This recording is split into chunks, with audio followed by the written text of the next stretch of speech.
FOMO. Sounds like something that you want extra of in your latte, right? Well, not quite. The fear of missing out is something that has been a defining factor of the Z generation. It's something that many of us today can say that sometimes we struggle with, especially when it seems like everybody else is just moving at a rhythm and we're just falling behind. Well, what are my friends engaging with that I'm not engaging with? We might ask ourselves. You see, I believe that social media also plays a role in advancing FOMO, but stick with me, and I think I'll break that down a little further for us. Before that, my name is Felipe, and I like faith made simple. And if you're new, consider hitting that subscribe button. If you're already a part of the crew, leave a like, leave a comment below with your thoughts on FOMO and how you have dealt with it. Friendships and social media are kind of hand in hand. You see, friendships allow us to come together with people and be able to, form communities and groups based on our likes and based on our interests. And kind of social media works the same way. You see, social media helps us to do the same in building community. It helps us all come together.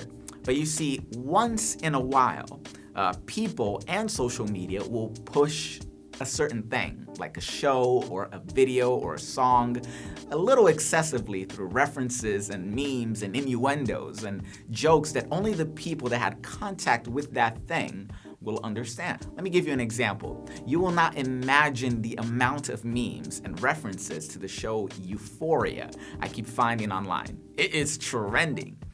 I've never seen the show, and personally, I don't think that it's my cup of tea. It's one of those shows that I don't think has the best kind of content, just my opinion. But although I won't watch it, I know plenty of young people who do, not necessarily because it's their cup of tea, but because they simply don't want to be left out of the jokes and the memes and the conversations. FOMO. But this isn't about the show Euphoria. You see, it goes beyond it.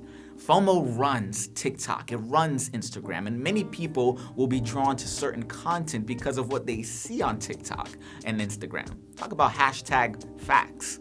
You see, most teenagers or young people don't want to lag behind when their friends seem to be moving forward with something that they find interesting or exciting.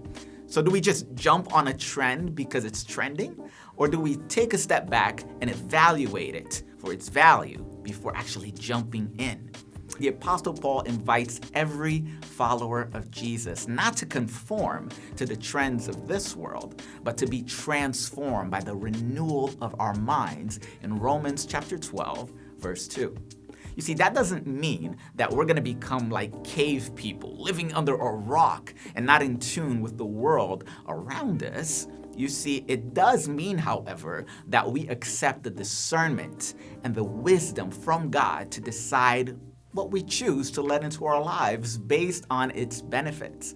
You see, this means opting out of a few social media trends, just a few, in order to stay true to who we are and who God calls us to be. You see, teenagers and young people are always searching for community.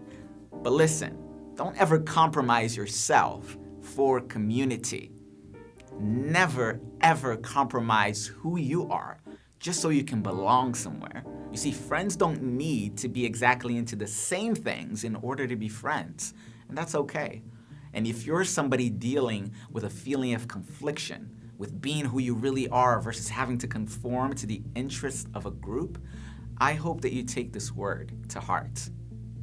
And that's all I got for you today. Thanks so much for being a part of this community that strives to make faith simple. I appreciate you and your friendship, so drop a comment down below and let's keep this talk going. You see, I got a new channel that's dropping real soon called Pastor Dreamer, no spaces, and make sure that you go check it out. It's more of a personal vlog, so if you're interested in that, do check it out. And I hope to see you guys very soon. Peace.